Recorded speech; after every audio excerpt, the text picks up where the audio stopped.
mulai pembelajaran, nah rapikan dulu bangku-bangku kalian, taruh buku-buku di atas meja yang rapi dan rapikan duduknya.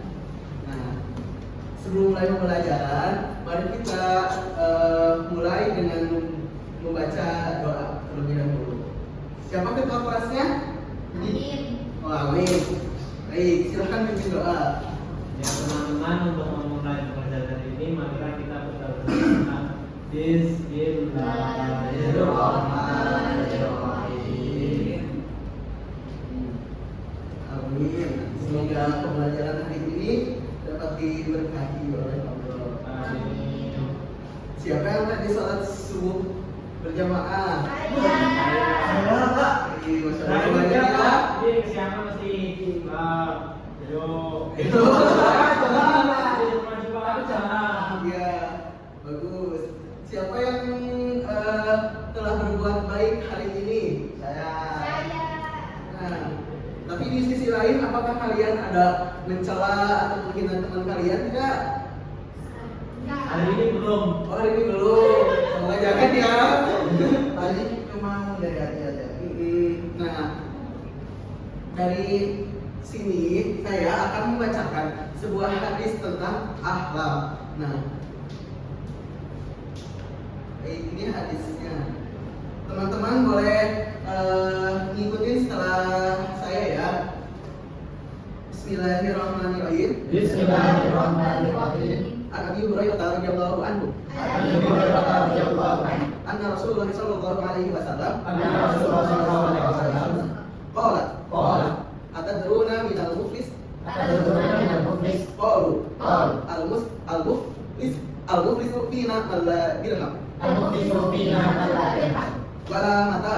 wala mata. Faqala Faqala innal muflisa min ummati innal muflisa min ummati man ya'ti yawmal qiyamati man ya'ti yawmal qiyamati bi salatin bi salatin wa siyamin wa siyamin wa zakatin wa zakatin wa ya'ti wa ya'ti wa qad syatama hadha wa qad syatama hadha wa qadhafa hadha wa qadhafa hadha wa akala mala hadha wa ahya mala hadha wa safaka dama hadha wa kasabaka hadha wa daraba hadha wa daraba hadha fa yu'ta hadha hadha min hasanati min hasanati wa hadha min hasanati wa hadha min hasanati fa in faniyat fa in faniyat hasanatuhu hasanatuhu qabla an yuqda qabla an yuqda ma alayhi ma alayhi afidaman faqawayahu amidan wa qawayahu fatulihat alayhi fatulihat alayhi thumma tulihat finnar. thumma tulihat fil nar.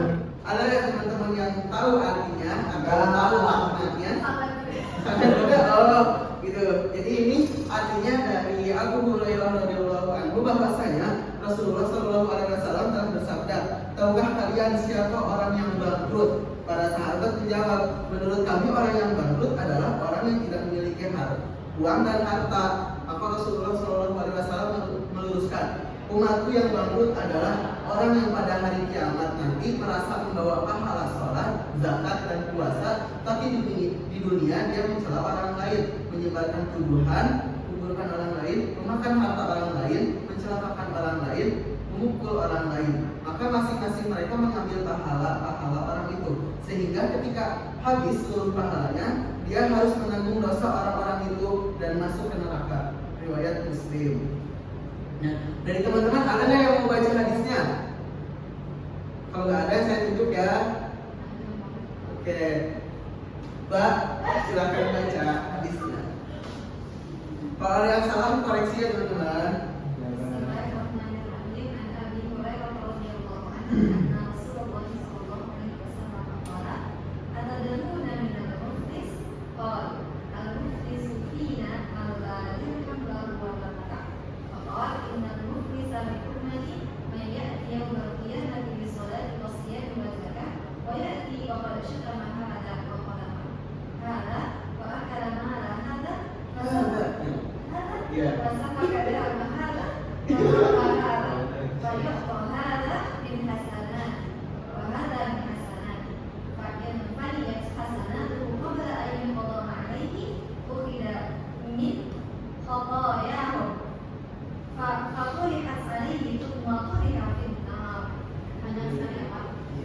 Silahkan berikan tepuk tangan. Adakah yang tahu apa sih makna dari hadis tersebut, penjelasannya? Enggak. Ya. Hadis ini mengajarkan beberapa poin untuk umat muslim. Pertama adalah pahala adalah sebagai harta yang sejati untuk di akhirat kelak nanti. Nah, dari beberapa amalan seperti sholat, zakat, puasa yang telah kita lakukan itu akan mendapatkan pahala sebagai tabungan di akhirat kelak. Nah, kemudian perbuatan zalim adalah sebagai utang di akhirat. Rasulullah SAW menegaskan bahwa kezaliman itu merupakan sebuah hutang, kezaliman untuk sesama manusia ya, sebagai hutang yang akan ditagih ketika nanti di akhirat. Nah, jadi kebangkrutan spiritual, orang yang bangkrut adalah mereka yang pada hari kiamat membawa pahala yang banyak, tetapi kita melakukan kezaliman sama manusia, maka pahala yang kita lakukan itu akan ditransfer kepada orang yang telah kita zalimi, sehingga pahala yang asalnya sebanyak itu datang orang yang telah kita zalimi, yang kita ejek, maka pahala kita akan dikasihkan ke dia. Datang satu orang yang lagi yang telah kita pukul, maka akan datang sini. Terus kemudian yang telah kita celak, maka akan diberikan, maka akan terus berkuras, maka akan habis gitu. Nah, dari pelajaran yang telah tadi diambil, mari kita bentuk kelompok sebagai bentuk diskusi. Nah, diskusinya itu adalah pelajaran apa sih yang kita ambil dari hadis tadi? Pelajaran apa yang bisa dipetik? Ya, ngerti semuanya? Kelompoknya itu ini kelompok 1, ini kelompok 2, ini kelompok 3. Saya kasih waktu 5 menit ya untuk berdiskusi.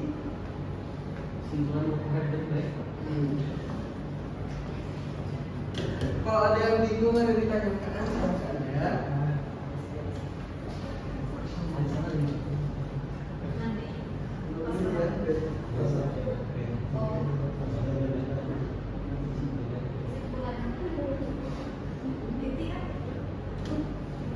Oh iya, pesan petik bisa dipetik dari hadis tadi yang kebangkrutan itu.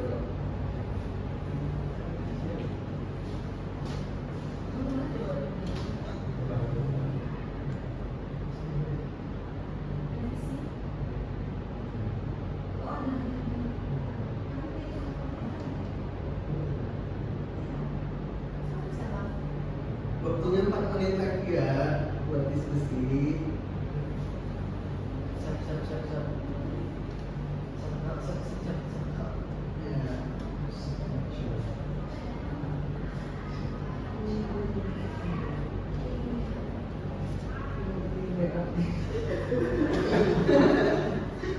Kenapa? Kalau mau pertanyaan yang lebih bisa nanti kita diskusikan di slide ini. Tapi kalau mau menanyakan apa yang ditanyakan? Saya punya teman. Oh itu nanti ya setelah presentasi. Tapi sekarang diskusikan dulu sama teman. Kamu nanyanya sama teman ya? Jadi mau paham sama aja.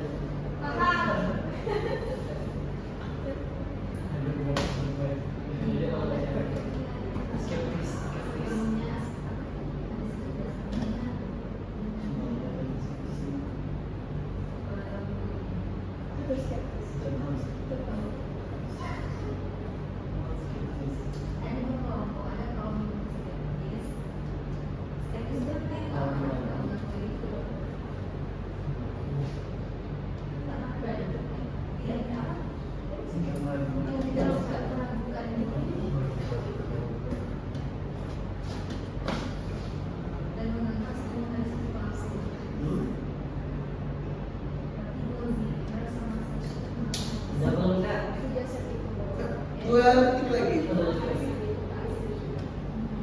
Nah, sudah ya. Sekarang waktunya dari kelompok-kelompok saling mempresentasikan hasil diskusi kalian. Mau di kelompok berapa dulu? 1, 2, 3? 2, baik, silakan 2. Oke.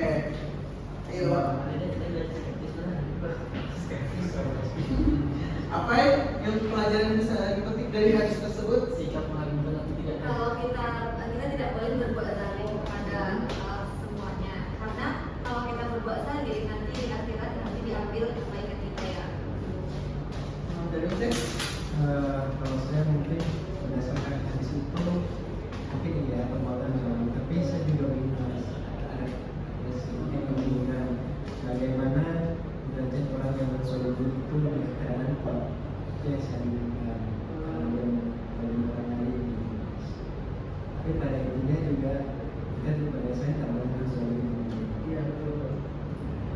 Ya silakan. Terima kasih. Berikan aplaus. Pulang nomor 1, nomor 2. Nomor 1 ya. Oke, 1 sama 3. Nomor 3 sama maju. Oke, silakan.